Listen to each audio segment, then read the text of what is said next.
Porque hoje é aniversário da namorada. Namorada que vai ser marida. É.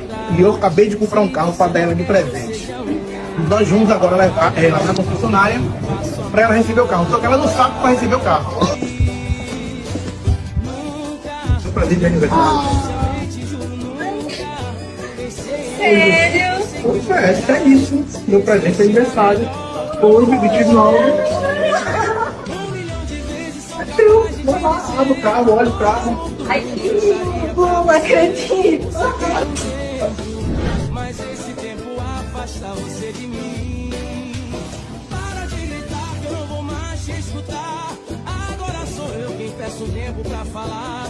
A entrega do primeiro carro 00. Dessa vez o tempo é o fim. Sempre que a gente fica numa boa, sempre o nome daquela pessoa sempre